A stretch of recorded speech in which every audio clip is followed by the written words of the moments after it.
Ashama dhaggeeffattoota maatiiwwan miidiyaa Kiilolee qophii keenya guyyaa har'aatiin dhimma waa'ee naannoo Amaaraa wal qabatee qabannee jirra. Hanga dhuma qophiitti nu waliin tura. Gareen shororkeessaa naannoo Amaaraa hojii saamichaa gaggeessaa jira. Ta'uu qotee bultoota yeroon akka hin geenyeef karaa cufaa turuunsaa kan yaadatamudha. Naannolee tokko tokkotti immoo taa'uu dursee bakka sana ga'ee saamuun isaa uummata waan caljachiisisu miti. Gareen badii kun seenaa naannoo sanaa balleessuun guddina naannichaa irratti dhiibbaa fiduu fi dudduubatti harkisaa jira. Kolleejjii poolisii naannoo sanaa barbadeessuunii fi saamicha bu'uureffachuun Dabra Maarqositti gochi raawwatamee uummata hedduu gaddisiisee jira. Lubbuu lammiilee nagaa fuuldura hiriirsee humni ofiif saamicha irratti bobba'ee ammallee badii biroof imalaa jira. Ta'u malee haala sukkanneessaa fi gaddisiisaa kun uummata irratti miidhaa geessisaa waan jiruuf pirezidaantiin naannoo Amaaraa rakkoo nageenyaa mudatee iddootti deebisuuf sirna idileen sirreessuuf rakkoo waan ta'eef mootummaan federaalaa hammattoo seeraa barbaachisu hojiirra akka oolchu gaafateera.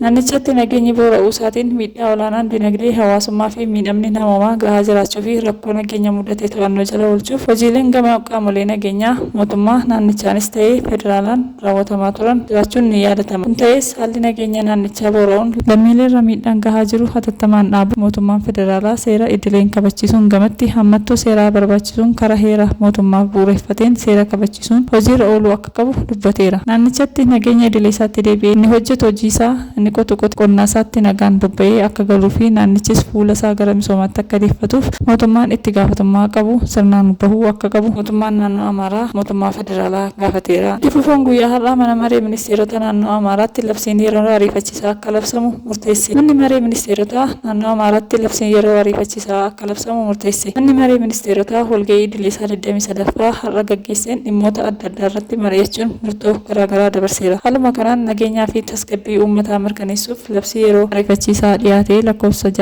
6/2015 irratti mari'achuun naannoo Amaaraatti labsiin yeroo ariifachiisaa akka labsamu murteesseera. Dhaggeeffattoota keenya hamma qophii biroon walitti deebinutti turtii gaarii qabaadhaa. Laayik, sheer, sabskaraayib gochuun nu hordofaa. Galatooma.